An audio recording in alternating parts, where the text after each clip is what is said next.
સુરતના સચિન જીઆઈડીસીમાં એથર ઇન્ડસ્ટ્રીઝમાં બનેલી ગમખ્વાર ઘટનામાં 7 કામદારો બળીને ભડથું થયા હોય આ મામલે તટસ્થ અને નિષ્પક્ષ તપાસની માંગ સાથે આમ આદમી પાર્ટી દ્વારા કલેક્ટરને આજરોજ આવેદનપત્ર આપી ઉગ્ર રજૂઆત કરાઈ છે। આમ આદમી પાર્ટી દ્વારા કલેક્ટરને અપાયેલા આવેદનપત્રમાં જણાવ્યું હતું કે તાજેતરમાં જ કાળજો કંપાવી નાખે તેવી ગોઝારી દુર્ઘટના સચિન જીઆઈડીસીમાં એથર ઇન્ડસ્ટ્રીઝ લિમિટેડમાં બની છે। આ ઘટના એવી છે કે જેમાં એક સઘન અને ઝીણવટભરી તપાસ થવી જોઈએ જેથી પીડિતોને ન્યાય પણ મળે અને ભવિષ્યમાં આવી અન્ય ઘટનાઓ થતી પણ અટકે। પરંતુ દુઃખદ વાત એ છે કે જીવતે જીવતા માણસો માનવ કંકાલમાં ફેરવાઈ જાય એવી ગોઝારી ઘટના બની હોવા છતાં ગુજરાત પોલ્યુશન કંટ્રોલ બોર્ડના સરકારી અધિકારીઓએ પૂરતી તપાસ વિના જ ઘટના સ્થળે પહોંચતા જ એવું નિવેદન આપી દીધું કે કંપનીની ભૂલ હોય એવું લાગતું નથી।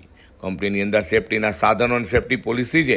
આ નિવેદન પર જણાઈ આવે છે કે અન્ય દુર્ઘટનાઓની માફક આ દુર્ઘટનામાં પણ સરકાર હંમેશાની પોતાની આદત મુજબ કંપનીઓને પડખે ઊભી રહી ગઈ છે। આ પરિસ્થિતિમાં નિષ્પક્ષ તપાસ કેવી રીતે શક્ય બનશે? આ ઘટનામાં એ વાત પણ સામે આવી છે કે તક્ષશિલા અગ્નિકાંડ જેવી ગોઝારી ઘટના બાદ પણ સરકારે કોઈ તૈયારી કરી નથી। મારું નામ પાયલ સાકરિયા છે। આજે આમ આદમી પાર્ટી સુરત શહેર વતી અને સુરત શહેર પ્રમુખ મહેન્દ્રભાઈ નાવડિયાની આગેવાનીમાં સાથે અમે સૌ નગરસેવકો અને સાથે કાર્યકર્તાની ટીમ સાથે આજે અમે કલેક્ટરશ્રીને આવેદનપત્ર આપવા આવ્યા છીએ। આવેદનપત્ર આપણને બધાને ખબર છે કે જે હમણાં જે ખૂબ જ ગોઝારી અને ખૂબ જ જે દુઃખદ ઘટના જે બની છે જે સચિન જીઆઈડીસીની અંદર અને એ બ્લાસ્ટની અંદર 7 જેટલા લોકોના મૃત્યુ થયા છે અને બીજા જે 27 થી 30 જેટલા લોકો અત્યારે હોસ્પિટલની અંદર સારવાર હેઠળ છે।